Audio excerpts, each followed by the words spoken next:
আঞ্চলিক আবহাওয়া কেন্দ্র কলকাতার দৈনিক আবহাওয়া আপডেট ভিডিওতে আপনাকে স্বাগত। রাজ্যের সর্বত্র শুষ্ক আবহাওয়া বিরাজ করেছিল। দক্ষিণবঙ্গের সর্বনিম্ন তাপমাত্রা শ্রেণীকেতনে 10 ডিগ্রি সেলসিয়াস, উত্তরবঙ্গের সমতলে আলিপুরদুয়ারে 9 ডিগ্রি সেলসিয়াস এবং পাহাড়ি অঞ্চলে দার্জিলিংয়ে 3.8 ডিগ্রি সেলসিয়াস রেকর্ড করা হয়েছে। কলকাতার ন্যূনতম তাপমাত্রা ছিল 14.9 ডিগ্রি সেলসিয়াস।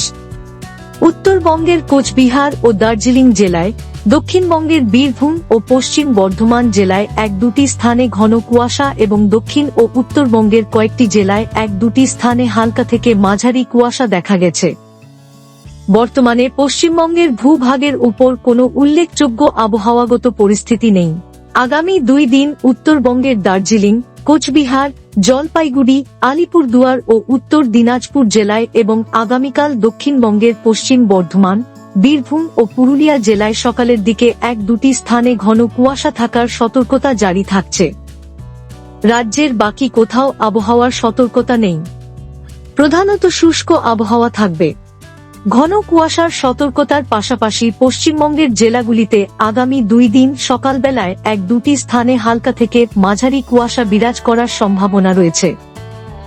আগামী 3 দিনে দক্ষিণবঙ্গের জেলাগুলিতে ন্যূনতম তাপমাত্রা ধীরে ধীরে 2 থেকে 3 ডিগ্রি সেলসিয়াস কমতে পারে এবং উত্তরবঙ্গের জেলাগুলিতে কয়েকটি স্থানে প্রায় 2 ডিগ্রি সেলসিয়াস কমতে পারে। পরবর্তী 4 দিনে পশ্চিমবঙ্গের জেলাগুলিতে তাপমাত্রায় উল্লেখযোগ্য কোনো পরিবর্তনের সম্ভাবনা নেই। আবহাওয়া সম্পর্কিত আরও আপডেটের জন্য আমাদের অফিসিয়াল ওয়েবসাইটটি অনুসরণ করুন।